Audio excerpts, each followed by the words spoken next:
Black Talk Radio Network is made possible in part with help from the Black Talk Media Project, a North Carolina-based nonprofit engaged in the production and distribution of independent digital black media. Find out more by going to blacktalkradionetwork.com or blacktalkmediaproject.org and look for the menu tab, Crowdfunding Black Media.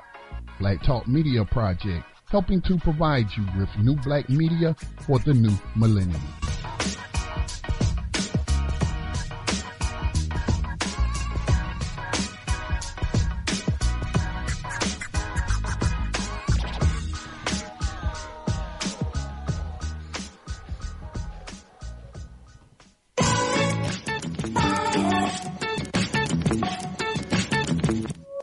And opinions expressed by callers, guests, and hosts do not necessarily reflect those of the Black Talk Radio Network and Black Talk Media Project. Black Talk Radio is new black media for the new millennium.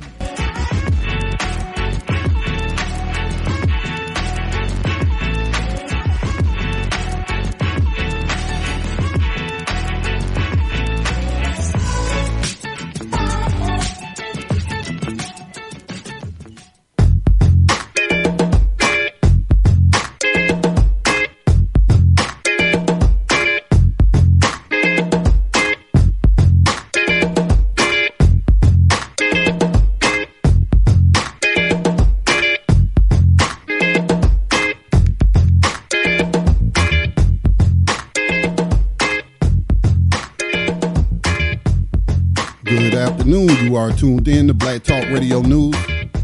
My name is Scotty Reed, broadcasting from behind the enemy lines of USA Inc. Hope that my voice finds you safe and relatively sound behind these enemy lines. I tell you, what does that mean when they say relative safety? And I guess they talking about a sound mind or something, but that's kind of something what we might be talking about today, because in terms of post-traumatic stress disorders, post-traumatic slave syndrome, the field of psychiatry keeps coming up with new terms, and these researchers are doing research, and so there is a lot of reason to suspect that a lot of black folks and other marginalized folks are not of a sound mind. So I hope you're doing as well as possible behind these enemy lines. So welcome to today's broadcast of Black Talk Radio News. Today's day is June the 3rd, 2016.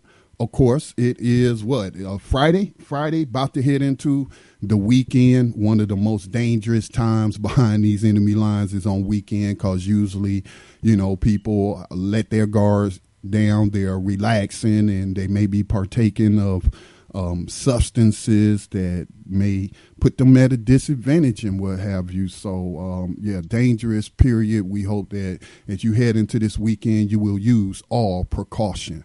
Just always exercise battlefield awareness. We do have a special guest planned to join us today.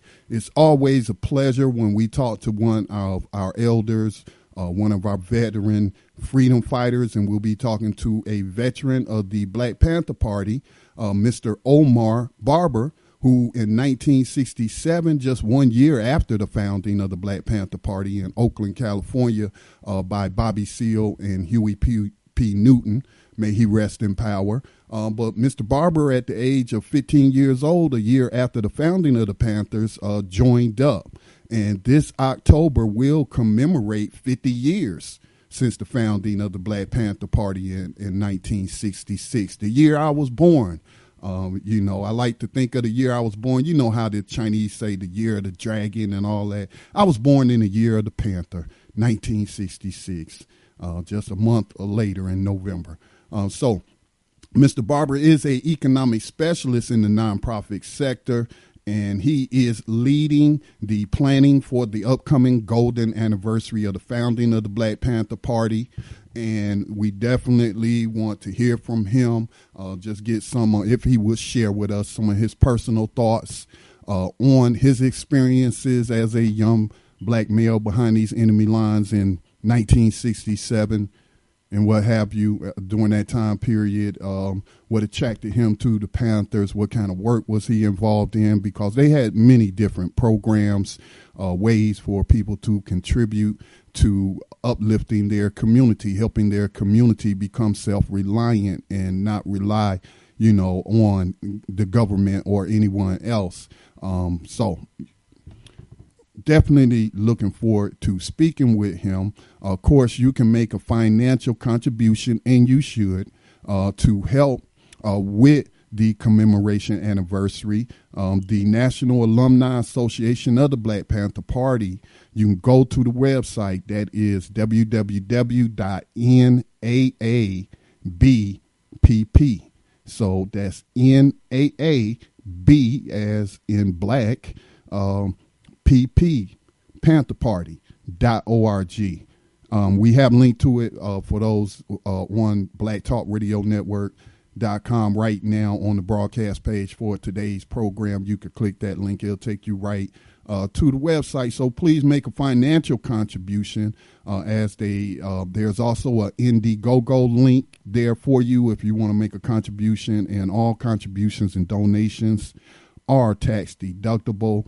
The NAABPP has 501c3 nonprofit status. Now, as I was reading that, I was thinking today, now think about that. Think about what the United States government is admitting here by granting an association of Black Panther members, alumni, granting them 501c3 nonprofit status when, 30, 40, 50 years ago, in the 1960s, 70s, 80s, the United States government was targeting this very same organization in illegal activities known as COINTELPRO. I mean, think about that. Think about that. And now, all these years later, the federal government is acknowledging that, these aren't bad people at all, as we was trying to convince you. They're not terrorists at all. No. So, just think about that. And then think about the fact that we got members of the party still in prison, set up. I was just reading something about the hidden FBI files pertaining to Ed Poindexter, part of the Omaha 2, but the other half, his government name was David Rice. I'm forgetting his name right now. Mondo Wilanga passed away earlier this year. So they're acknowledging, these people, all they were doing is trying to help people and uplift their community, and we targeted them and whatnot. So now, they're back engaged in work, and we're trying to reach out to the youth and whatnot, and we think that's worthy of a 501c3 nonprofit status. I tell you, this government, man, I tell you. So, looking forward to speaking to him. After we speak to Mr. Barbour, I want to take a look at this study that is suggesting it's really a theory. So you have to be careful of news headlines, as I talk about all the time. No matter who's writing them, they can be a little misleading. Sometimes they could be outright lies. And so there's this article that's kind of semi-viral going around on social media that's talking about this study found that black people in the United States DNA has been changed due to slavery. Now, when you go and you read the article and you read some of the quotes from the people involved in the study, you find that no, they did not find that that black people's DNA has been quote unquote changed due to slavery. But it does sound like they are proposing this theory because of something they found related to a gene that's related to fear. We'll get into the details as much as possible as later, but it seems that they are saying that slavery produced mutant black folks. So y'all excuse me if I'm kind of skeptical, but then when I'm reading words that say we believe, or that tells me that isn't a fact. We believe this. We think that there's evidence to suggest this, but we don't have any, evidence to definitely say that black people are in the United States are mutants compared to other black people around the world. So, I mean, we're going to take a look at that. Let me leave it like that. We'll take a look at that. And if I have time, Donald Trump is, of course, going to be in the news a lot, as he already has been for the past year.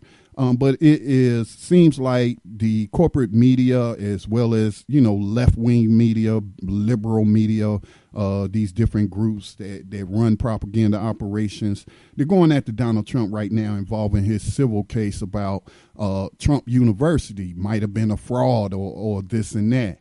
And that's very possible. I, really haven't taken an interest in the case because, Donald Trump is a demagogue. And so, not really interested in him, period. I do pay attention to what he's saying, but, I'm not going to look up to dig into this and spend hours trying to figure out if he committed fraud through Trump University. I'll let the courts continue to handle that. But what I'm not seeing is the headlines talking about the Clinton Foundation perpetrating $100 million fraud.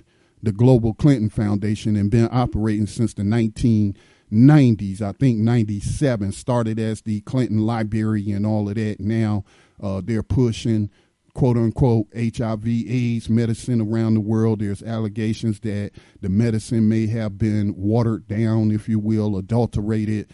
So lots of fraud going on there, according to financial records, according to this known whistleblower who looks at the records of different companies or whatnot to see if they are engaged in fraud. And he is making an allegation and said he has talked to the U.S. government, the authorities involved, about bringing criminal charges against the Clinton family. That would be Bill, that would be Hillary, and that would be Chelsea. He talks about the same things that the Haitians are talking about. When the Clinton Foundation came over there for the Haitian earthquake relief and all of that, they ripped off a lot of that money. Haitians, when the Democratic primary was in New York, Haitians were protesting outside of our offices. But you didn't see a whole lot of mainstream coverage about that. And so this guy's saying that there's evidence that these people are correct, that the bulk of that money did not go to help any Haitians, that it went into the bank accounts of people associated with the Clinton Foundation. So definitely want to take a look at that. Now, let me check my email. We should have heard from Mr. Barbour by now, but I may have to call him myself. If that's the case, I do believe he sent a number for me. And his story just alone, his story is very interesting. Again, at the age of 16, joining the Black Panther Party in 1967. So let me see if I can ring him up. So y'all bear with me as I do. Oh, I think this is him joining us now. Oops. Did not mean to hang up on that. Let me see if I can open it up. I think this is Mr. Barbour now. Greetings. Who do we have on the line? This is Omar Barbour from the National Alumni Association, the Black Panther Party. Good afternoon to you, sir. It is a pleasure to speak with you. Likewise, Scotty. Mr. Barbour, I linked to your bio. I was just before you called in was talking about just your story itself is very, very interesting. Your level of commitment to the community is commendable. Do you have a biography out? No. You don't? Okay. All right. So, but we do want to ask you some questions related to that, and also, of course, bring you on to talk about the 50th anniversary of the founding of the Black Panther Party, the golden anniversary, and the fundraising that's going on to make sure that is a successful event. So if you don't mind, if I could ask you some personal questions. Well, I'm on the line, Scott, so shoot. All right. Thank you. Now, your bio says that you joined in 1967, a year after the founding, at the age of 15 years old. As a 15-year-old, what was it about the party, or what was it about conditions in your community that led you to join, or was it a combination of those things? Well, like a lot of my contemporaries at that time, I was heavily influenced by the Nation of Islam. I grew up in New York, grew up in Queens and Harlem, so I had a chance to see the late El-Hajj Malik Shabazz when he was in his glory, speaking on 7th Avenue and 25th Street. So we were all revolutionized by just being in Malcolm's presence and hearing his speeches and seeing the nation and how the brothers dressed. So we was influenced by that. But we also had reserves about joining the nation because of the very strict discipline and stuff they had. And we were still also living on the streets. A lot of us were still into gangster and doing things that may not have been in the best interest of us or our communities, but we adhered to the message. And I think that what mostly influenced us is when the Panthers came along, we knew a lot of brothers who had been in the street and doing things. They became very revolutionary, and they started talking about the need to defend ourselves from the way police was treating us, especially when people got arrested and stuff. That was sort of my formative years of getting into the party. And I dropped out of high school, went to had the very good fortune of going to Harlem Preparatory School, which was one of the early street academies in New York, under the great leadership of the late Dr. Edward Carpenter, a real fine educator. That's why I first was introduced to Dr. Ben Johannan and learning something about our history. So the confluence of a lot of things coming together, the Republic of New Africa, and that influence was very heavy at that time. So it was a conscious reasoning that got us directed toward the party. And once we all saw what happened in Sacramento, when Bobby and little Bobby Hutton and other Panthers and the Douglas went to the Capitol, as one of the Douglas like to say, went to the Capitol packing, that told us right there and then it was time to make a change. And we just ran and joined the Black Panther Party in the Harlem chapter at that point, Harlem and Jamaica chapters. Wow. How did your parents feel about it? Well, it was interesting because my mother, who was we're from the South originally. I was actually born in Roanoke, Virginia, also known as the Star City of the South. Some people would debate that, but that's my hometown nonetheless. And my mother was a very active, involved person with the NAACP, as was my grandmother. So even in my household, there was always activist streak. Also, my mother was mulatto. She was half white, half black, so she had a great sense of what prejudice was, and she would be able to move among the white world as a white woman and see a lot of things and hear anything. So she knew firsthand some of the institutional racism that exists, and she was not against that. And she was very supportive of black institutions, especially the churches, very supportive of black entertainers and celebrities, and felt that we needed to give those people our support and respect. And so, jazz was an influential part of my household, jazz music, celebrating people like Ethel Waters and Dorothy Dandridge. She looked to those women and men as been great, and Paul Robeson was one of her champions. So I would deal with that. My father was sort of a country guy, and a man of very small, very little words, but he spoke volumes when he did speak, and usually was very short and to the point, and always had a philosophical bent to it. And he grew up in Franklin County, Virginia, which is the home, believe it or not, of the late Booker T. Washington. And Franklin County was known as the driest county in the world because that's where they did the moonshining. So that's also very influential in my upbringing, too, because there was an Opera Mill street there as well. So I grew up in a household who came from the South, came to the North. There was my aunt at the time, who is the first time I heard the word UNITA, which is a short for the United Negro Improvement Association. I had an aunt who was very involved with the Marcus Garvey movement, and so that all influenced me. So when I became a Panther, I was already steeped into black life, black history, what we need to do as a people, what self-pride meant. We refer to ourselves as people of color as opposed to colored people. So I joined the party. I was already ready to make the change. You already had those activist grassroots. Absolutely. Yeah, yeah. Let me ask you this question. Because the reason I asked that question is because from my studies, I know about COINTELPRO. I also know about the American news media's role in COINTELPRO and in demonizing the Panthers with propaganda. You know, through the newspapers, through the television, through the radio, and what have you. So early on. At that time, when you joined the Panthers in 1967, how prevalent was that propaganda warfare being waged against the Panthers? And because, you know, somebody else who doesn't have the activist grassroots that you have running in your family, they may believe those reports and be concerned about their teenage son joining, you know, this organization that as H. Rap Brown called it, white people's papers is calling a terrorist gang or whatever, you know, labels they were using at the time. So what was media like at that early point? Had the demonization and effort, you know, began yet? Or more so than at that point, because don't forget that Malcolm was heavily demonized. Right.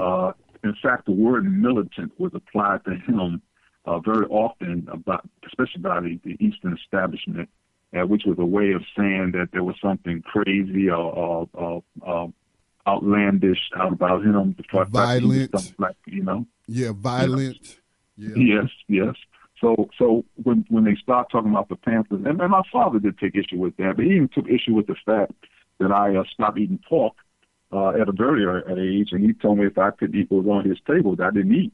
Well, you know, that was my first metamorphosis when I decided not to eat some very good pork with red-eye gravy and biscuits and apples, and my mother saying, I'm going to put a little something aside for you. I said, no, Mom, I'm not going to eat pork anymore, and I made that decision.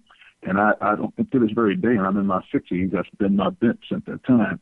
But to be able to withstand that pressure, because my father, you know, was his household, and, you know, you go by his rules, and he's out there making money, put food on the table, and I don't want to eat no pork. Ain't nothing wrong with pork.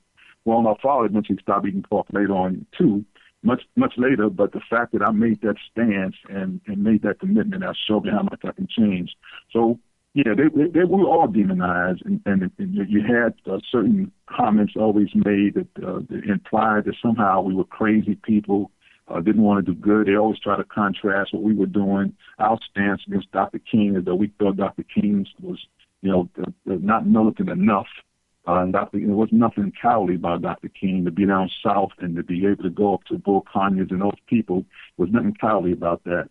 So we learned later on that there's a lot of false dichotomies that split the black community, and still to this very day, divide and conquer and character assassination is the way they perceive. So it's no different. And then, in fact, you look at the Black Lives Matter movement now, or the movement for Black Lives, you see them demonizing them the same kind of way. And all they're doing is standing up to the oppression that's happened 50 years ago that gave rise to the Black Panther Party in Oakland in particular. Mm-hmm. So, yeah, the mass media is part and parcel of it. But that's a part of the institutional racism we have to deal with, and the media is part of the institutional racism. Yes, sir. Now, what program, once you joined the Panthers, what service did you render to the community? Were you helping to feed, you know, children, part of the political education classes, the you know, number of survival programs? What was that like when, I know you evolved later as you got older and your roles changed, but when you first joined as a 15-year-old, what was you doing? Well, I started off as the leader of the Black Student Union in Queens and Brooklyn. That was my charge. I was given that responsibility because when I came to the party, I brought my little crew with me.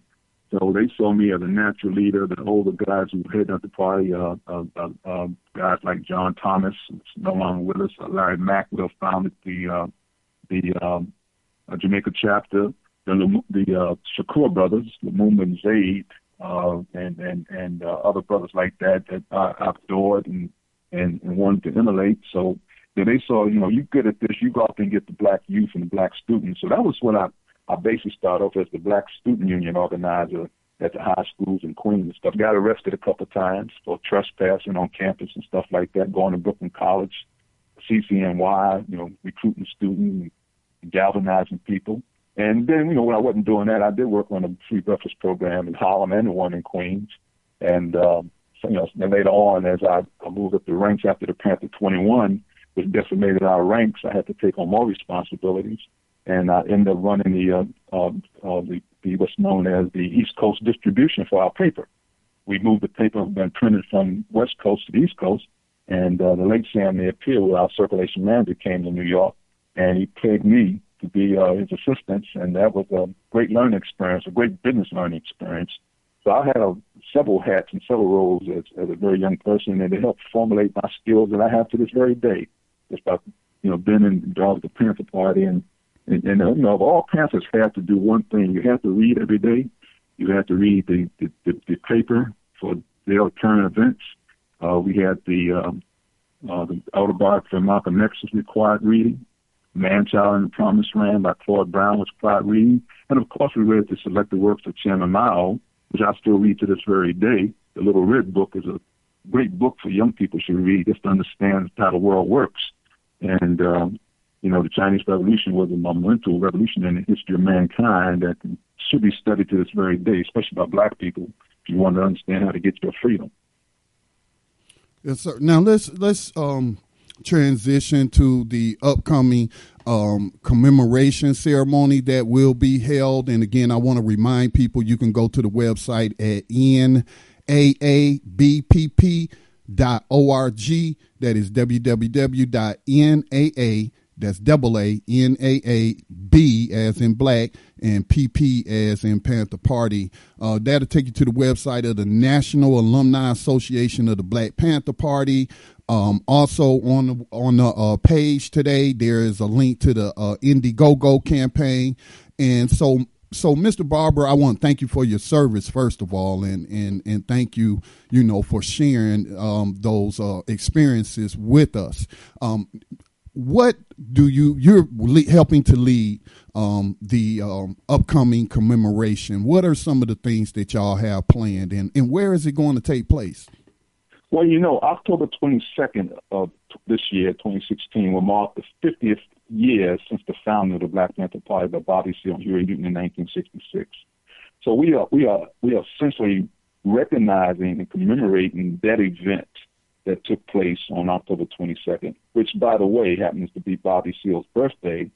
And so he'll be 80 years old this October. So he was 30 years old when he joined Huey P. Newton and founded the Black Panther Party in 1966. So the NAABP and other legacy organizations like It's About Time, the Huey P. Newton Foundation, are all amalgamating themselves back together to be able to celebrate what's essentially the golden anniversary of the founding of the party. And since the party was founded in Oakland, that's where we're going to have this monumental event on October 20th to the 23rd of this year. And some of the things we're going to do, for instance, we're going to do something that we think hasn't been done and that's long overdue. We're going to honor Bobby Seale's birthday and also roast him for his contributions over the very year. He's been not in very good health. He's aged at 80. You're going to have some kind of difficulties. But we also just want to recognize him for his contribution and the commitment he made to found the party. And so we're going to honor him with that on his birthday on the 22nd. That's going to be one of the kickoff events for this 50th anniversary. But we also have workshops around political prisoners. The one thing that all former Panthers are unanimous about is the fact that we still have close to 15 to 18 former party members who are political prisoners. Some who are not as well known as Mumia Abdul-Jamal or Maroon Shaw's, Russell Maroon Shaw's. We have Seth Hayes in New York and a whole series of brothers. And in fact, Albert Woodcock just got out of jail a couple months back after serving 40-some years in solitary confinement just because he was a Black Panther. So we're all on the same page that we've got to raise the consciousness about the political prisoners who, to this very day, are being incarcerated and maintained in prison just because of their political beliefs, not because they necessarily did some horrendous crime. You have people who have done some things, who have got out on parole, and these brothers are not getting out because the PBA, Police Benevolent Association, and other right-wing groups, or whenever their parole hearings come up or whatever, they go up and they do things to try to stop the parole boards and stuff from even considering their case. And almost across the board, Scott, you'll find that all these brothers who have been confined have an incredible history of service in jail. They help other prisoners. They've got libraries started, like in the case of Eddie Conway, who was incarcerated in Baltimore, was released 2 years ago. If you go to the prison, you see Eddie started a library system. He started a group for men to do counseling. So all these men have made great contributions, even though they've been confined behind these walls. And so you can refer them as model prisoners in that sense. But they've never forsake their political beliefs that there's something wrong with this system and it must be changed, and the black people have a right to fight for their freedom and for their emancipation. And no, we're not going to give up on that idea. We still think that, even to this day, that the 10-point program and platform of the Panthers are just as relevant in this day and age as it was almost 50 years ago come this October. So we're going to be celebrating all those things. We're going to be looking at the survival program. In fact, it's about time, under the leadership of William Billy X. Jennings, is giving away some food on that day in commemoration of the Free Breakfast Program and the Free Food Giveaway Program. We will also be celebrating the revolutionary artist Emory Douglas by having exhibits and stuff of his various paintings and drawings and stuff. And then we're going to try to have a mass gathering where we come together with this new generation of freedom fighters and activists, where we actually have a celebration where we actually pass the torch, or the baton, if you will, to this new generation of activists and try to encourage them to stay the course. That sometimes it's going to things will get difficult. Sometimes doubt will set in. You're going to have these forces like COINTELPRO, which is still out there working today, trying to undermine you, trying to create dissension. But to hold the line, to stay firm, to believe in yourself, and even though when the dark clouds appear in the sky, there's always a silver lining. And if you keep your mind where you want it and you believe in what you're fighting for, you will prevail. So we think as old heads, as they call us, or OGs, which for us means original Panthers, not original gangsters, that we want to step up and say, here's the baton. It's you guys' chance now. This is your generation.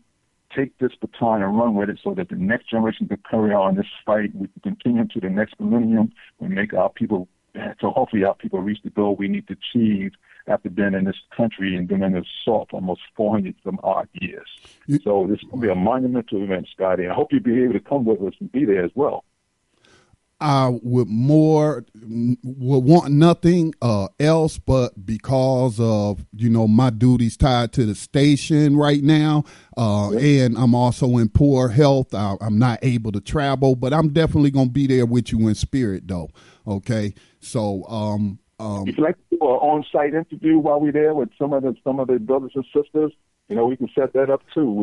That would be great. That would be a treat for our listening audience to do live streaming, with some people. So if we could, while the event is going on, we've done things like that in the past on this station. We had a field reporter out there at the RNC convention about 4 or 5 years ago. There was, big protests up there and whatnot. And so, yeah, we can make that happen. Would love to make that happen. But I also before we let you go, Mr. Barbour, is that the first time that's publicly been announced? Because, for a few years now, I've been involved in political prisoner work and raising awareness. We actually have a program that's suspended right now because of the host having some personal issues, but we have a program called Political Prisoner Radio. And I know from speaking to many of the different activists, former political prisoners, one of the issues that came up, if I may be frank, sir, was that some of the younger activists felt like some of the OGs, as you said, the original Panthers, did not want to pass the baton. And that was a source of friction. So to hear that from you right now just seems to warm my heart.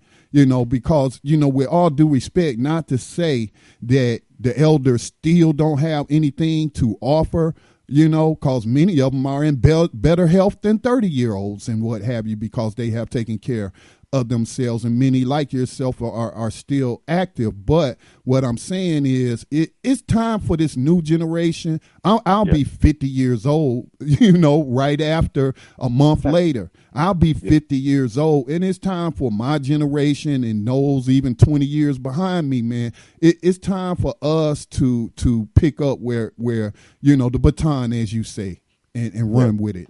So I'm excited to hear that. Yes. Did you have any thing that you wanted to leave the listeners with in closing, sir? Well, the NAABP is comprised of original members of the Black Panther Party and their family members, and we are going to partner with Black Lives Matter, allhiphop.com, the Million Hoodies Movement for Justice, the Organization for Black Struggle out in St. Louis, and BY100 out in Chicago. We're trying to make sure we bring everybody under one tent and try to come out with some type of position paper that hopefully can become a catalyst that we can put forward as a action plan. And as you know, the national election is going to be right after our convention, our convening in October. Mm-hmm. And this is a very important election. I think this is a seminal election. And I think it's important that we understand what Bernie Sanders has been able to do recently by raising the issues that pertain to what working class people and people low income means needs to have a champion and need to be able to get their platform and program out there. But we got to turn around this right wing leaning that this country's going into. And the Black community has always been in the vanguard of this role. I think somehow we have kind of lost that. We got to get back in charge of that. Dr. King already talked about the moral compass, and the Black community and the Black people in this country sort of been the moral compass of this country.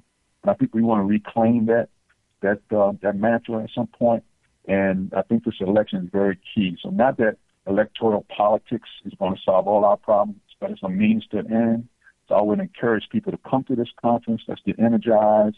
Let's see if we can take that energy back to our respective communities and get these young people involved so we can try to turn around this particular election. I don't care who the Democratic nominee may be. We got to make sure that the things that pertain to our survival and our continued existence in this country is looked at. We can't have aid to family-dependent children cut like happened in the Clinton administration. We can't have this mass incarceration. We've got to realize that our survival is actually in our hands, and we've got to take the lead and make sure we understand that and do the things that's going to ensure our survival continue forward in the interest of our children and our children's children. Thank you, Mr. Barbour, and you have a great day, sir. Good talking to you, Scotty, and I hope to be talking to you when we talk from Oakland in October, if not before. Most certainly. Have a blessed day. And all power to the people. All right, that was Mr. Barbour. All power to the people indeed.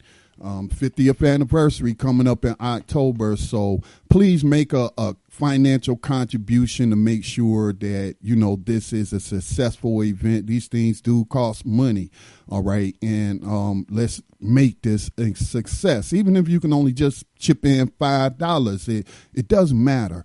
Every little bit helps, so definitely check out the Indiegogo link. I'm gonna go ahead and share the link by itself on our Facebook page, Black Talk Radio Network. I'm gonna go ahead and share that to make it easier for people to find it that may be listening to the station on different radio streams and what have you. So that the Indiegogo link there, where you can make a financial contribution towards the 50th anniversary commemoration events that will be taking place in Oakland in this October. Please do so. All right, so that is posted for you there. Year of the Panther, convening for freedom. That'll take you to the page where you can make your contribution. All right, going to take a station identification break, and then when we come back, I'm going to take a brief look at this article.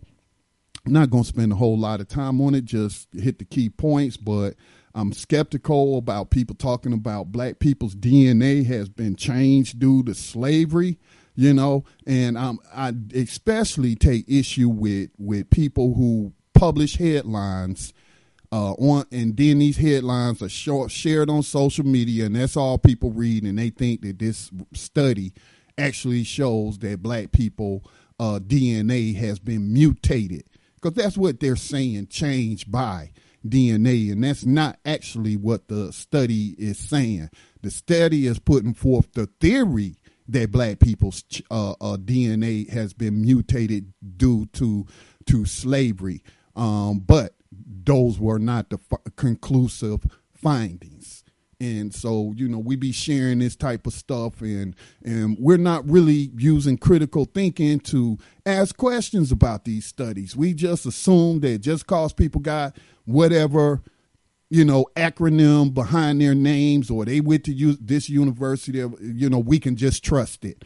We can just trust it. No. We had to be critical about everything. You think about just 20 years ago, 25 years ago, 75 years ago, 100 years ago, the things that so-called the scientific community or the psychologists and all of that, the things that they believed, at that time. So none of this stuff is concrete, and this particular study does not claim that black people, but they do suggest, they make the suggestion. But it's words are important, and more important is understanding the definition of words, I would think. So we're going to talk about that on the other side. And then, as people rightly do take a look at Donald Trump's finances and whether or not he's been engaged in fraud through the Trump University, that yes, you're supposed to vet everybody. Nobody gets a pass. And if he committed fraud, well, the people are suing him, and that's in civil court right now. But if we're going to make that an issue, which it should be, but let's take a look at the fraud of the Clinton family and through the Clinton Foundation, right? Because I'm checking out CNN, Don Lemon on there, bringing on all of them, obviously Clinton surrogates. They're acting like, Bernie Sanders has already dropped out and what have you. They're pivoting towards the general election. And, these supposed to be journalists now, mind you. A lot of them just teleprompter readers, and they speak the words that the producers want them to speak. But I'm watching them talk about this Trump University fraud, and I've been seeing for over a year stories talking about the fraud that was going on at the Clinton Foundation, and how some of it is even connected to her activities as Secretary of State, with donations going to the Clinton Foundation, and then countries that couldn't get weapon deals approved by state. Now these, millions of dollars going to the Clinton Foundation. Now your deal gets approved in the short 4 years that Hillary Clinton was there.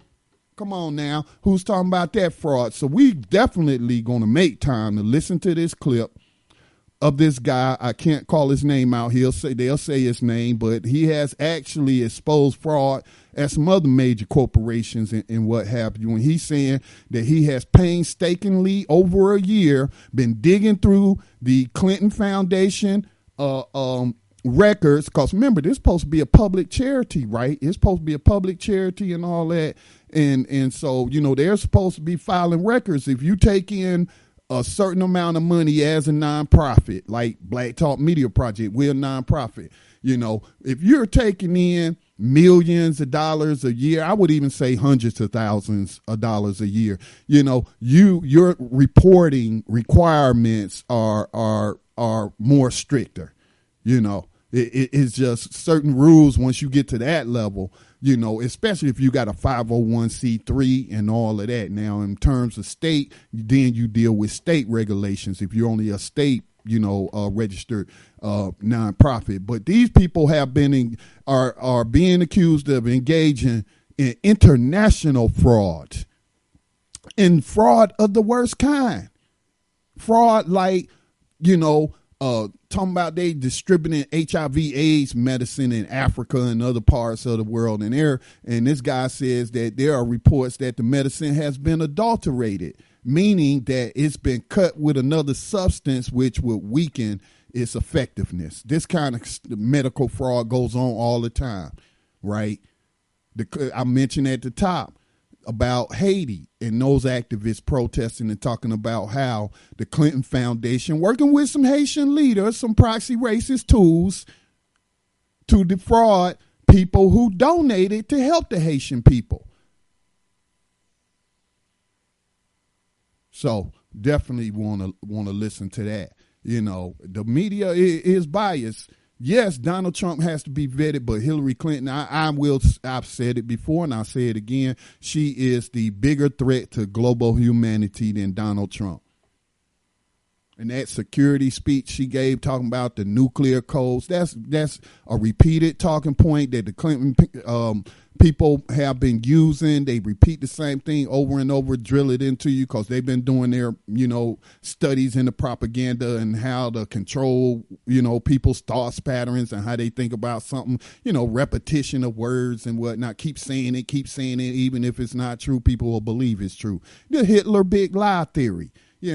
And so she's been talking about nobody wants to see Donald Trump with the nuclear codes to play on your intelligence. And there's a lot of people who are not that informed to think that the president of the United States, the CEO of USA Inc., has these codes in a suitcase that he could just pop open the suitcase, punch these codes in and launch missiles. It don't work that way, people.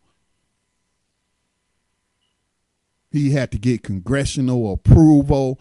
It will have to be the only way that scenario plays out if there's a nuclear attack already underway on the United States. Then him and all the Joint Chiefs of Staffs and all of that and all the other people with the codes and the verification codes and all that. But Hillary Clinton just simply, and then people is eating it up. People, I can't wait for this debate. Like this is freaking entertainment. But you criticize Trump for being an entertainer, a celebrity reality star TV. But then you looking at an election in terms of reality TV, talking about you can't wait till the debate start.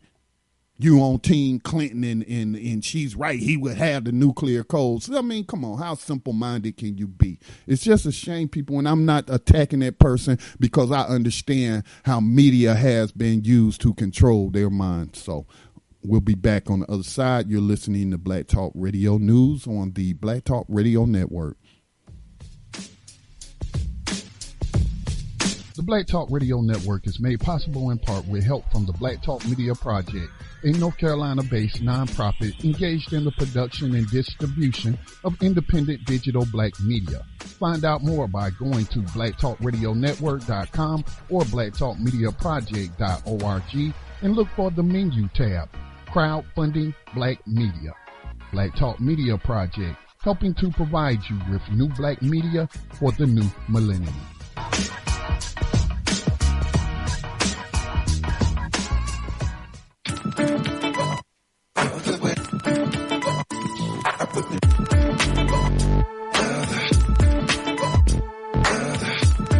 You are tuned in to Black Talk Radio, new black media for the new millennium.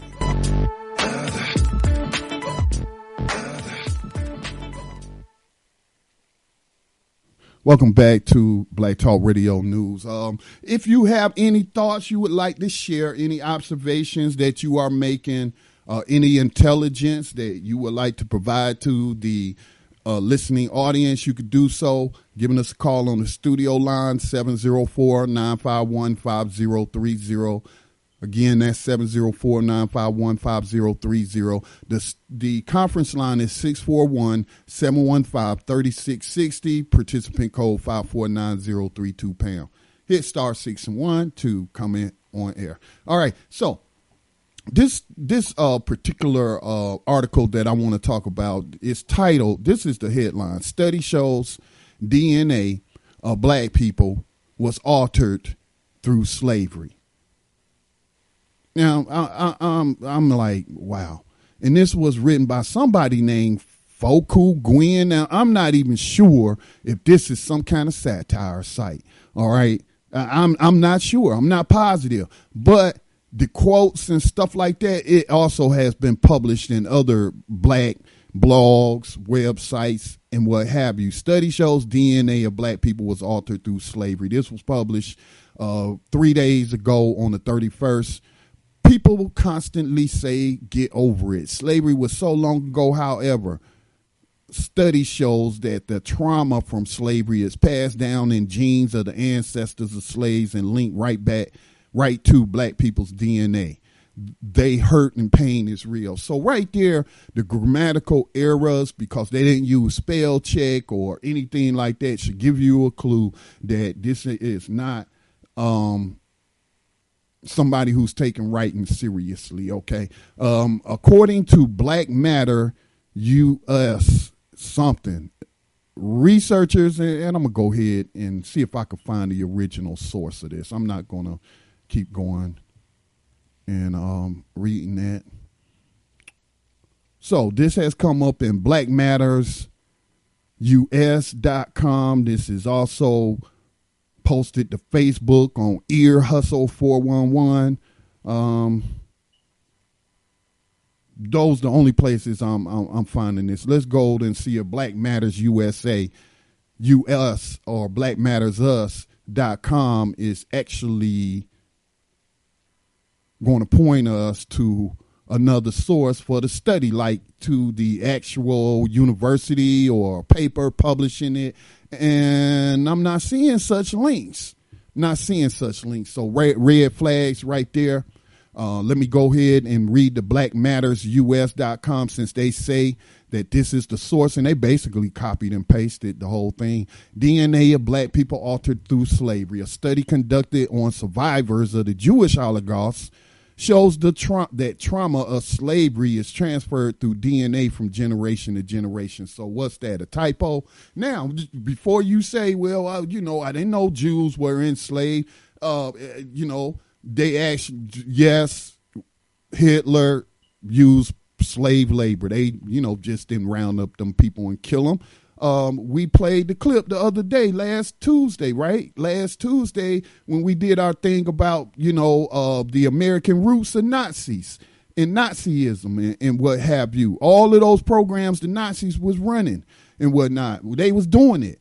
And so they were practicing, prison slavery here long before Hitler and the Nazis set up their work camps and whatnot. Again, they studied America a lot and saw how much America was getting away with. The white folks here, the racists, the white supremacists was getting away with the mistreatment of black people and non-white people and getting away with it and never paid for it ever, still to this day. And so I guess Hitler and the Nazis thought, well, damn, we can get away with this stuff too. We can get away with it too. We can mistreat people. We can turn them into prison slaves. We can slaughter them and take their possessions and their land and all that. Now, hell, they was getting help from American businessmen. So, some Jews were briefly held in slavery during that time period in Germany. So, but y'all know that ain't what we talking about, though. Now, Holocaust victims, some of them still alive. And their so-called descendants would only be into one or maybe two more generations, their kids and their grandkids. And so they passing that trauma down word of mouth by telling them what happened to them. I don't know. I had to look at that. They trying to say that this is passed down by the DNA, but let me read this article. Researchers believe that the DNA of black people may have been altered through hundreds of years of slavery. See, there's a key right there, the words. Researchers believe. Not researchers have found that the DNA of black people. No, researchers believe that the DNA of black people may have been altered, not has been altered, but yet we believe this stuff without paying attention to the words. See, that's what have people signing it and getting themselves into bad contracts and whatnot, credit cards, mortgages, and stuff like that they're not reading. The group says that certain genetic identifiers of blacks are altered by a deeply distressing experience their ancestors faced hundreds of years ago. Look, it wasn't no hundreds of years ago. Again, y'all know my position. Slavery has never been abolished. It's just in a different form and format. That's all. Never stopped. Never passed a single law or document abolishing slavery in all its forms once and for all. No, they reserve it to put you into slavery if you break one of their so-called laws, many of which are unjust. So the group says that these certain genetic identifiers of blacks are altered by a deeply distressing experience faced hundreds of years ago. How about yesterday?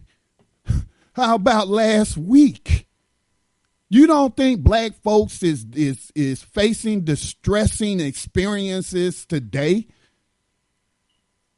Of course, we know. That's why there are groups out there and people organizing against it. That's why you got young people out there saying Black Lives Matter. We're telling you it matters because you're treating us like we don't matter. So we're boldly declaring it do matter, and now we're going to put in the work to make our lives matter. We're going to speak that to be as though it were, even though we haven't seen the physical manifestation of it yet. But we're going to sow the seeds and we're going to put the work in and make the Black Lives matter. But it wouldn't exist if Black Lives did matter, right? They wouldn't have been a movement for that. You don't think black people are being distressed by seeing all these snuff films of black people getting snuffed out by cops? You don't think young people was distressed and traumatized by watching Laquan McDonald in the middle of the street walking away from cops getting just shot up like a pinata or something? Like, you know, he wasn't even human, like he was just an animal to be used for this man's target practice and pleasure and what have you. Words matter, man. This stuff matter. A lot of black people today have diabetes and other stress-related high blood pressure, other stress-related disorders that also have to do with health. Not health, but diet. Look at the food, the crappy food that a lot of poor people are forced to eat. That stress, poverty causes stress. So I'm not believing that, 150 years ago, an ancestor who was enslaved, they got out of slavery, they had children and whatnot, and they passed this on genetically to their grandchildren and great-grandchildren. I think we're only like 3 generations removed from 1865.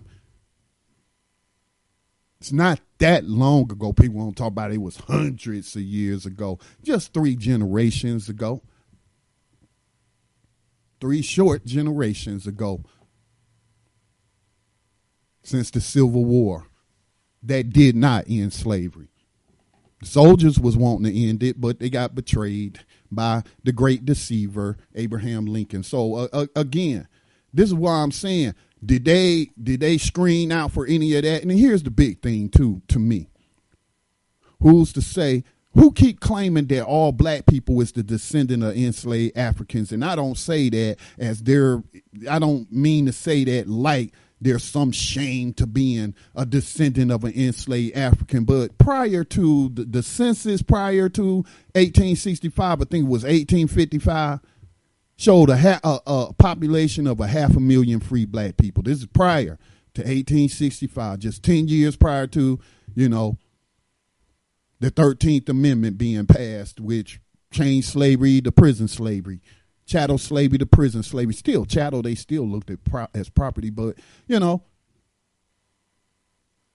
how do they know that some of these people, when they study, weren't the descendants of free black people?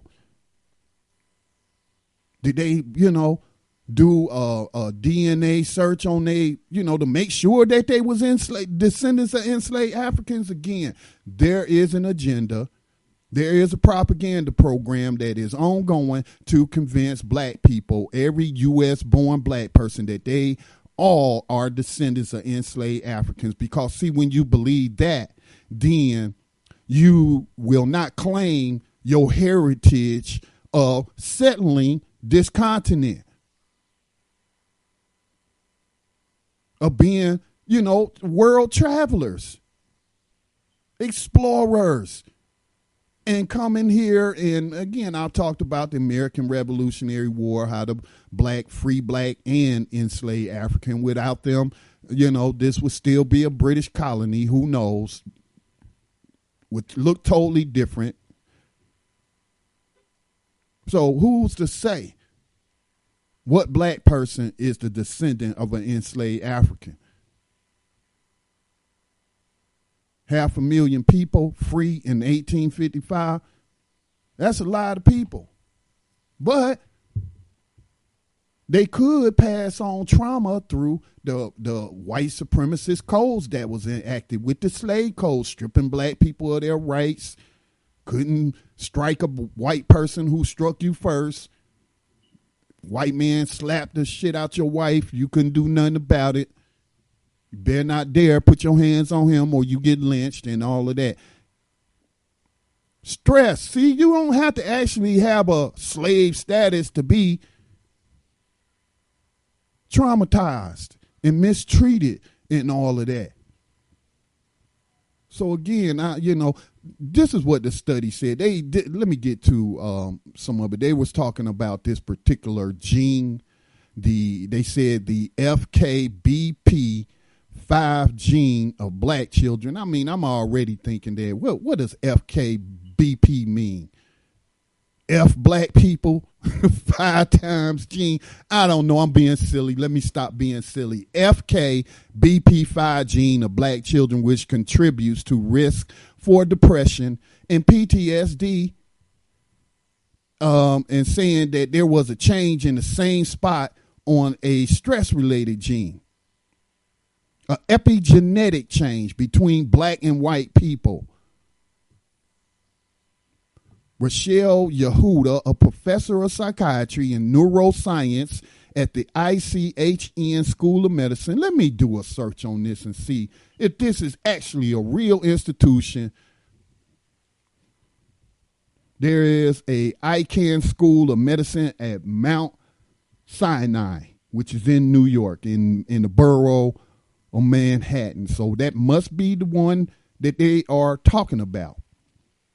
So I'll look later. I don't have time today to see if on their website they talking about this study or anything like that.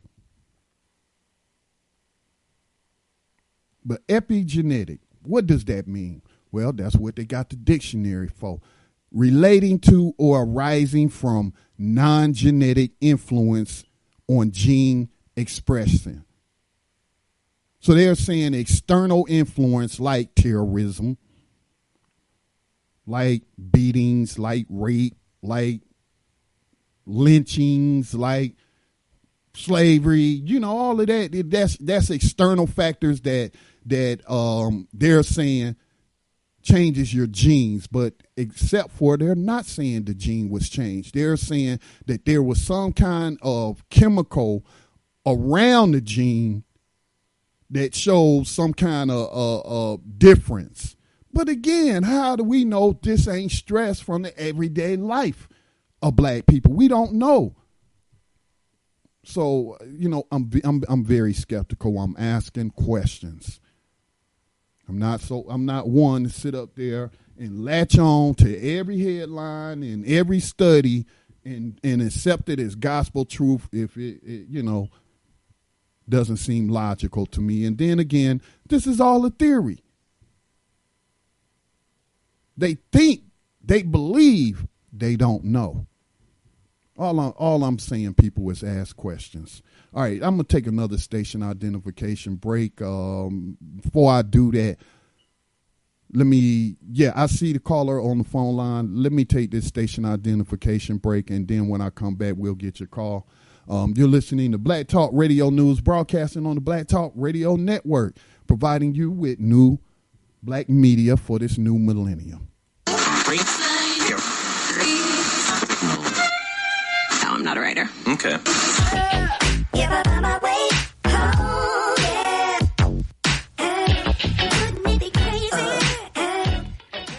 Black Talk Radio since 2008, providing new black media for the masses.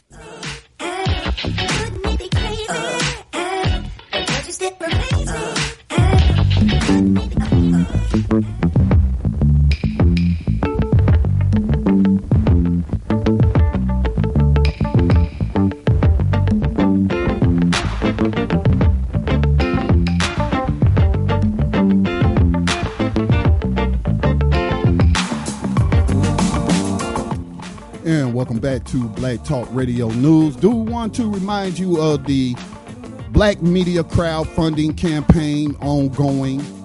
You can contribute to the North Carolina-based nonprofit Black Talk Media Project, which built the Black Talk Radio Network platform, helped number of people launch their own digital radio platforms and what have you.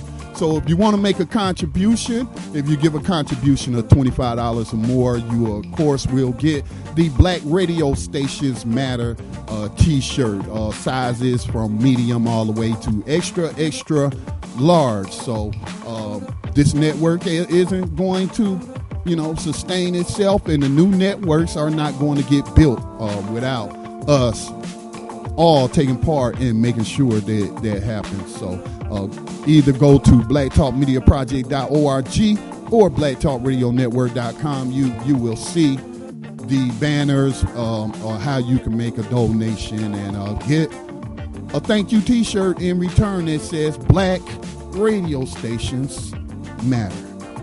All right, welcome back. We had a call right before we went to break. Let's go ahead and get that call. Area code 754. Thank you for giving us a call. Share your thoughts with us. Hey, what's going on, Scotty? It's Sam from South Florida. Greetings to you, brother. How are you today? I'm doing pretty good. Enjoying the commentary. Thank you. What's on your mind? I'm just listening, and I just wanted to call and tell you about what I heard about epigenetics. Professor, I'm not sure if it's doctor or professor or DeGrew. Yes. And she was on Time for Awakening once before. She was speaking on about epigenetics and with the mice and the experimental version of peppermint and stuff like that. So by the data and the studies and stuff like that, I do believe that epigenetics it is a true thing, and it has happened. It's happening, and I do believe that there are all kind of mutations, as far as in our bloodline and our DNA. Albinism, if I'm not mistaken, is a mutation. But as far as it seems like what they were stating, like the crux of it is like we were changed. Like we mutated into something else. Like we're not black people anymore, something like that. Or we're mutated black people. Yeah, that's further from the truth. If anything, it made us even blacker. It made us take on all kind of nonsense, lose our identity, just to be at this point gathering it back in a strong way, putting together what we went through plus what we are, and just bringing it together. So I don't see it as changing us. It hasn't changed us. I'm talking about I ain't seen it. Not on a genetic level. Not on a genetic level. Your body will start producing certain types of chemicals as a result of different external stimuli. Okay. Right.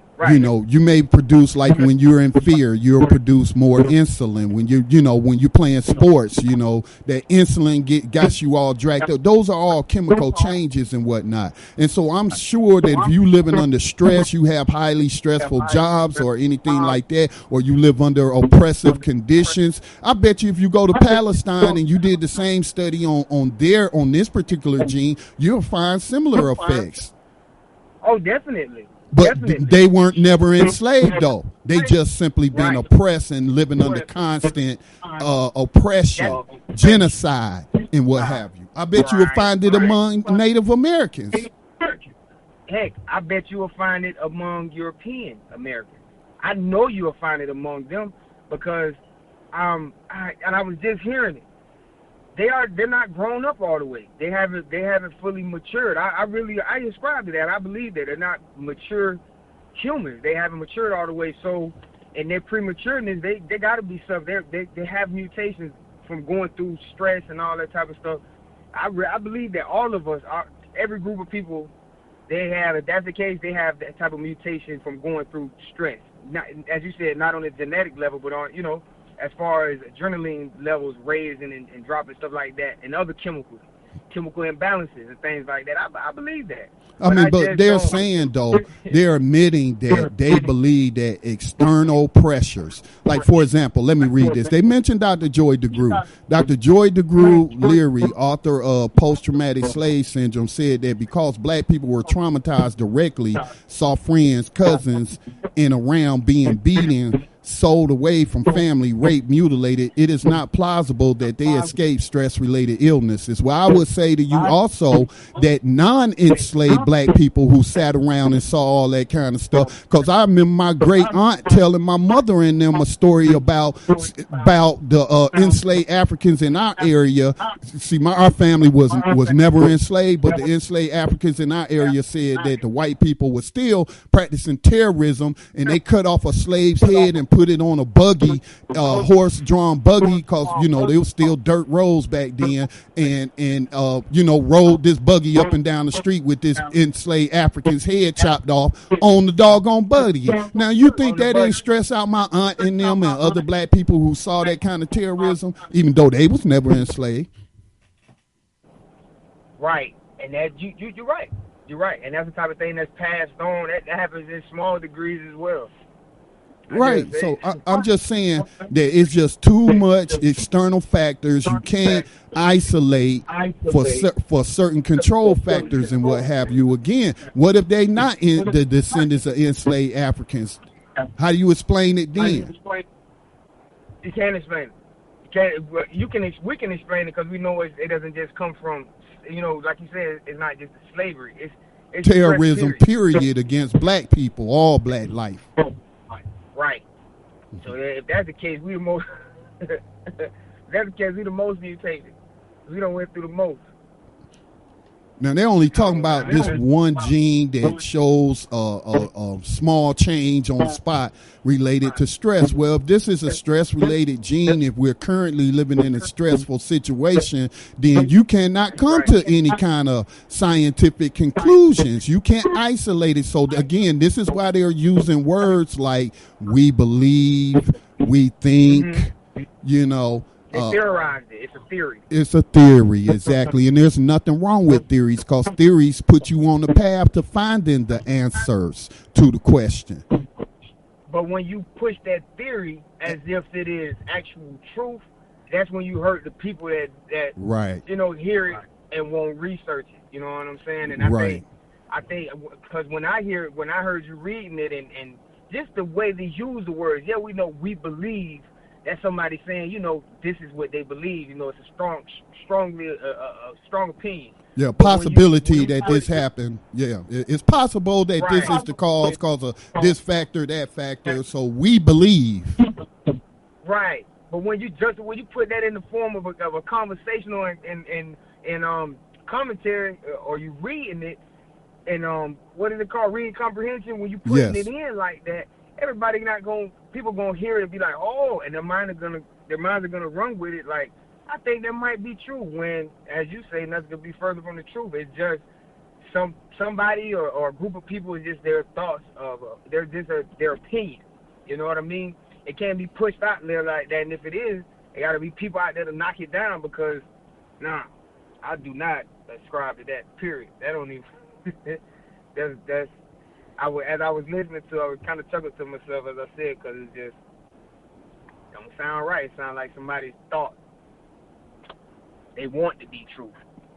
But, you know, as I said, just listening in, man, enjoying the news. This is all the real news I get throughout the day, so I'm enjoying the news, man. Thank you, man, and we appreciate your support of the network. And so let me move on to this next story, man. And if you want to chime in again, just hit *6 and 1. But I want to talk about Hillary Clinton before I go off air. I know that's right. All right, I'm going to back over and get on the list and on the line. Thanks, guys. All right, peace. Q&A queue is cleared. All right. So, again, you know, I'm not saying that, I'm not trying to say these people are purposely engaging in the fraud. The only ones I see as engaging in the fraud is the ones that's putting headlines out there as if this is conclusively conclusive findings in a scientific study when you look at the words of the researchers themselves, and they are saying we believe and we think and based on these factors here, but that leaves room for other explanations. So the only reason, not the only reason, but what I'm attempting to do is just get people to get into the habit of critical thinking and paying attention to the words and knowing the definitions of those words and to ask questions. So I want to move on to this report. We're going to listen to it's actually about, let me see how long this is. It's 12 minutes long, but we're not going to listen to all 12 minutes. We only going to listen to about half of it. Again, Donald Trump is being sued right now. It's in the civil courts and what have you for Trump University claiming that the university was a fraud and all of that. And, the mainstream media is paying a whole lot of attention to that. Donald Trump is calling out the judge, saying he's of Mexican descent, Mexican nationality or whatever. I don't know what he means by Mexican descent, because a Mexican ain't a racial classification. It's a nationality, meaning that they are citizens of a particular country and identify with that country. I know what he meant. But anyway, let's be correct in our word usage. But anyway, he going after him saying, this guy's Hispanic and so he's biased against me and all that. So everybody focused on that. Obviously, most of the corporate media is trying to help Hillary Clinton get in there because she's shown she's willing to kill, a whole bunch of innocent people in the name of American imperialism, in the name of corporatism, in the name of just all things God evil.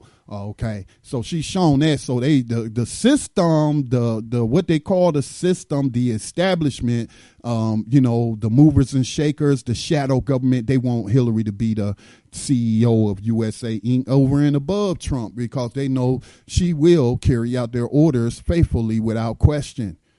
She has no moral. She's shown to have no moral conscience or anything.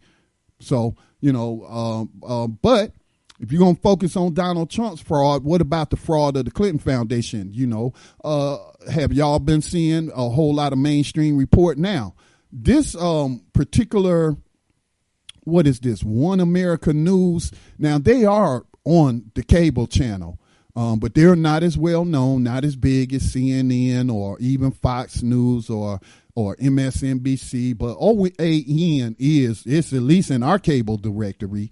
And I have tuned into their network and what have you. So this is a program on the OAN network called Tip Point with Liz Wheeler.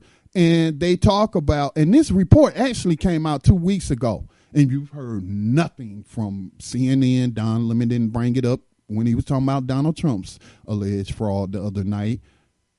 Haven't heard Christopher Hayes on MSNBC bring it up. Definitely ain't going to hear Rachel Maddow bring it up.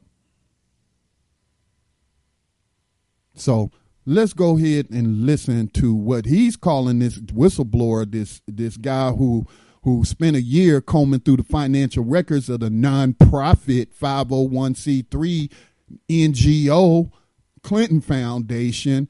He saying he may have uncovered $100 million fraud going on. It's been going on for over a decade. Our next guest is a known whistleblower, a financial analyst who's exposed some of the largest corporations in our nation for financial discrepancies, and that's putting it nicely. This man was responsible for exposing General Electric, AIG, and now he's aiming higher, alleging a bombshell analysis, charity fraud, he describes it, at the Bill, Hillary, and Chelsea Clinton Foundation. Take a look. Everywhere in the world where there is real progress, you find creative networks of cooperation. The non-governmental organization is the instrument through which people of goodwill and passion can change the course of the future. And you cannot refuse to do anything just because you can't do everything. We're all citizens of this world. Let's build a better future together. Joining me now is Wall Street analyst Charles Ortel. Charles, thanks for being here. Thanks for having me on, Liz. Appreciate it. All right, sir. This is not the first time that you've uncovered financial discrepancies. You had General Electric, you had AIG. Now you say you found some cash flow discrepancies with the Clinton Foundation. Tell us, what did you find? Well, all public charities, and that's what the Clinton Foundation started out as being.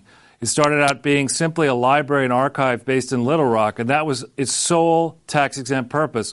All public charities whose revenues exceed a certain number, it depends state by state, have to provide each year an independent certified set of financial statements that is called a professional audit.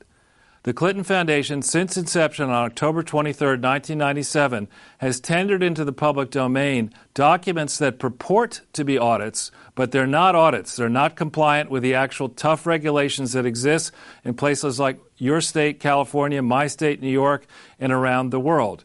And when you start pulling beneath the surface and looking at the actual financial statements and cross-checking them, these financial statements can readily be cross-checked. There shouldn't be discrepancies.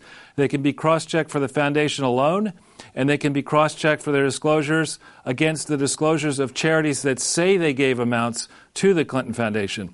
For the last 15 months, I've been doing that type of painstaking work, and the discrepancies and the numbers that we see run in the many hundreds of millions of dollars.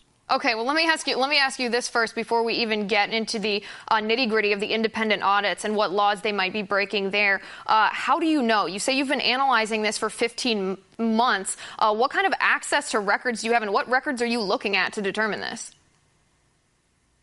All right. Well, that's a good question. So the starting place for the Clinton Foundation, for the people who don't know better, is to look at their own website. And there they put up information, financial reports that go back to 1998, but audits that start in 2004. So in the beginning, there's a bunch of missing information. The versions that they put up on their website are very different, materially different from the versions that you can find by looking in the states where they have operated inside the United States and outside the United States in online databases that are freely accessible. The second thing you can cross-check are press releases issued by the Clinton Foundation and others at the time that these major donations and grants are made. The third thing you can check, which I've checked, are after-action audit reports. The big governments that give money away have had troubles. So, for example, the government of Norway, the government of Australia, the government of Canada, the government of Ireland, the government of the UK. Each of these organizations and multilateral organizations will do special reports on a country, the progress in a country, and they contain extensive reports that don't foot. But the biggest place to start is with the largest donor, and the largest donor to the Clinton Foundation is a name very few people know. It's called Unitaid. Out of the $2 billion in declared contributions, which may or may not, and most likely are not the total amount of money sent towards the Clinton Foundation, of that $2 billion, $600 million came from one organization based in Switzerland. All right, so this lack of independent audits then that the Clinton Foundation almost fudged to make it look like they did conduct. If they didn't conduct them as you found, what laws does this violate? Does that violate local law, state law, federal law, charity law? What does that violate? All right, the principal law that it violates is charity fraud solicitation law. This is a charity that, while we're on this broadcast, is raising money over the internet. It may be using the phones to do it. It may be using the mails. And it's doing this broadly to the public. So when you engage in that type of behavior, your forms, all your filings have to be true and accurate. There's special laws that apply to charities. Charities may not engage in, quote, any illegal activity. So all these forms have to be accurate. They are not accurate. They are raising money. And worse, they are engaged in disaster relief. After the various disasters, 9/11, Katrina, and the frauds that happen, Americans and others are very generous people. We see a disaster, money flows towards a charity. After disasters were exposed starting in 2001, the federal government tightened the sentencing guidelines, the FBI did, for disaster relief charity fraud. And these people are engaged in disaster relief charity fraud. So the penalties for that, and mind you, it's not like Peter Schweitzer's book. You don't have to prove quid pro quo. All you have to show is they are soliciting, which they admit, and that their forms and filings are materially false and misleading, which I believe they are. So you consider this to be charity fraud then?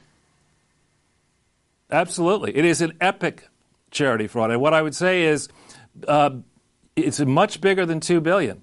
Bill Clinton and others around Bill Clinton have been associated with related charities, and they should have been disclosing their related charity involvements. They haven't been. One of them is the American India Foundation. That, I believe, is a $1 billion fraud. There's the operation in Haiti. That's about a $12 to a $13 billion fraud. There's the operation called the Global Fund, which is in the many tens of billions of dollars of fraud involving disgraced convicted felon Rajat Gupta, former head of McKinsey. That's something that started in 2000, I think, 2 or 3. The piece of the Clinton Foundation that Bill takes a lot of credit for, and Hillary and Chelsea, distributing HIV/AIDS medicines around the world, that's a fraud.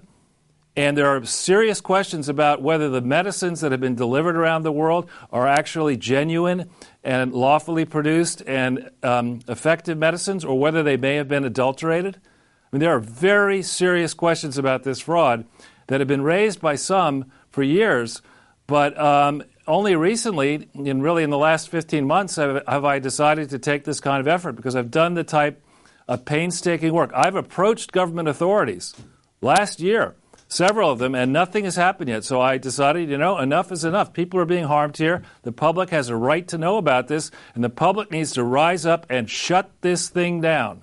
Right, why not? Why do these government officials ignore this? Because it sounds to me like this is a smoking gun story. This is uncovering an enormous case of charity fraud. It seems to warrant an investigation, if nothing else. Is this a Justice Department matter? No, you see, for charity fraud, the ways in which charity frauds generally start out getting disciplined at state level. And the states that have the highest income tax rates tend to be, with some exceptions, controlled by Democrats.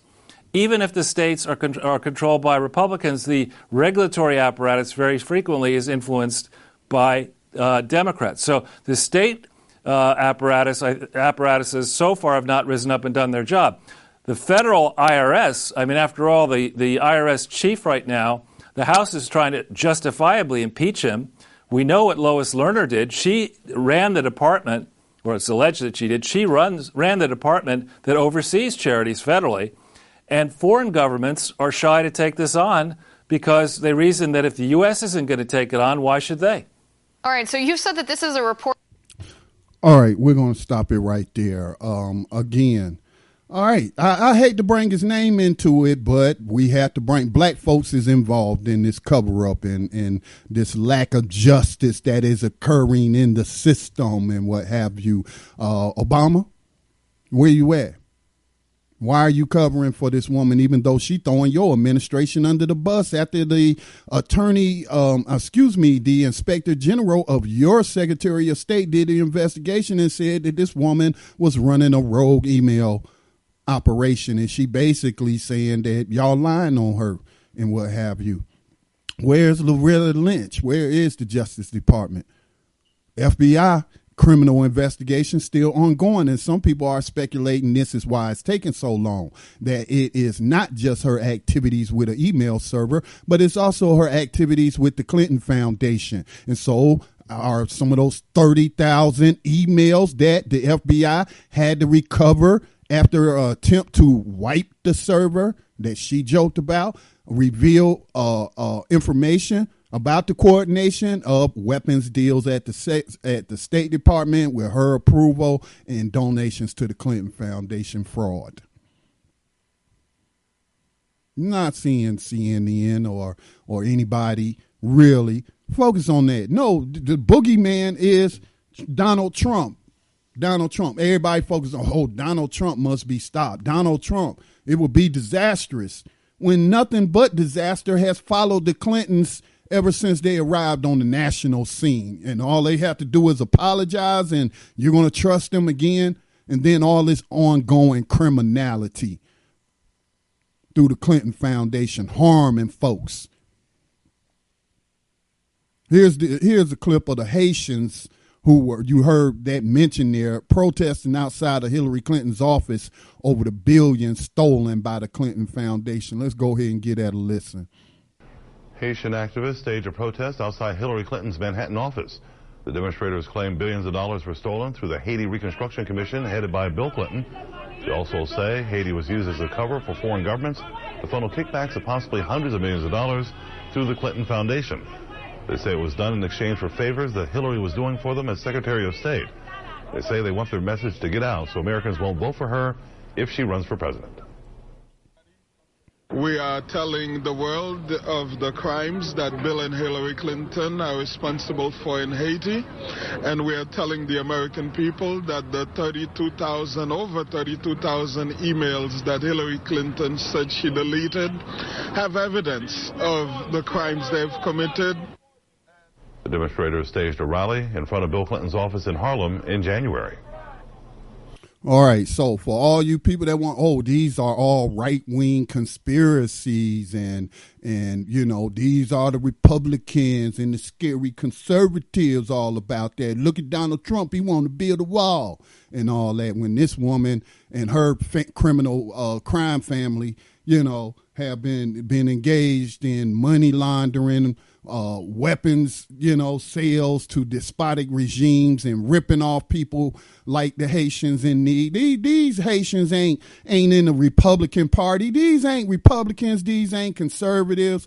These ain't members of the Tea Party or nothing. These is black folks. These are Haitians who telling you what the Clintons did. And again, I understand why so many black people voted for Hillary Clinton in the primaries, because you had Steve Harvey telling you to, you had Tom Joyner telling you to, you got Don Lemon telling you to, you got, you know, all these other black surrogates, black proxy tools of racism out there telling you to vote for this woman. Maybe even your pastor brought this woman up in the church, brought a devil up in the church to tell lies in the pulpit, to defile the sanctuary and whatnot. So, but I understand the masses of black voters being misinformed, because, I mean, I can just go back to the 1996 Telecommunication Act, which started the death of black radio, black independent media, and what have you. And if you're a black person and you want to survive in the media, you got to sell out. If you want to get them ad dollars from Coca-Cola, from Walmart, from you know, Pfizer, from Merrill Lynch, from Wells Fargo, all that, man, you can't be talking about modern day slavery and private prisons and, you know, all of this kind of stuff. So I know why the majority of the black voter cast a vote for this woman, but again, at the same time, I can't make too many excuses now. The young people ain't fooled. The 40 and under have not been supporting her, but it's the older heads. Being an elder does not make you wise. Some of these people hear these things and they just act like, oh, it's all right-wing conspiracies with no research of their own, anything like that. And they just accept the corruption, man. Some of them wouldn't care. They have become so accustomed to this is the way politics work. All politicians do it. So therefore, you know, we should just accept that there's going to be some level of corruption. You know, most young people, they haven't been tainted by all this corruption and accepting it and whatnot. They still believe that there is a chance to implement a system based on justice. So that's why you see, you know, so many of them supporting a certain person over another one, not really supporting the person, but supporting the platform and the things on that platform that would bring relief to so many people. But the old heads, it seemed like many of them, again, they listening to the Steve Harveys and the Tom Joyners and the John Lewis's and all that. I mean, any person right now that's endorsing Hillary Clinton with all of this, you have to figure there's one or two things. They either sold out and they just as corrupt, and they're actually part and parcel to a party to the conspiracy to help this woman get away with her crimes, or their judgment is just so bad that they need to be voted out of office. John Lewis need to go. He got to go, man. He got to go. And any black politician that's endorsing this woman, Cory Booker, you got to go, man. Because you are showing that you are compromised. You're willing to look the other way. And why should we settle for people like that? I don't blame the young people for not having respect for those type of so-called elders. No, man, they engaged in too much foolishness. Anyway, that's all I got for you today. Just ask questions, pay attention to the words. If you don't know the definition of a word, look it up. Don't allow any type of media get you to engage in things and without gathering all the information yourself independently. Question everything, man. Just question. All right. Hope that you again will support the National Alumni Association of the Black Panther Party again with the 50th anniversary, the golden anniversary, the commemoration events that will be taking place in Oakland, California. Kicking it off with a birthday celebration for Bobby Seale, one of the founders, and concluding with an effort to pass the baton on to a new generation of activists to fight against this system of slavery. Recognize the fact that you do live behind the enemy lines of USA Inc. There are slave catchers lurking on every corner in some of these areas, and you just have to be careful, and you have to practice what I call defensive living. Don't make it easy for the slave catcher. That said, I will be back on air Monday. Live programming coming up today, 6 o'clock. Tando radio show will be on air. I think at 9 o'clock will be Race Treaty. I'm sure Race Treaty will be on. I've been talking to Brother Anaje.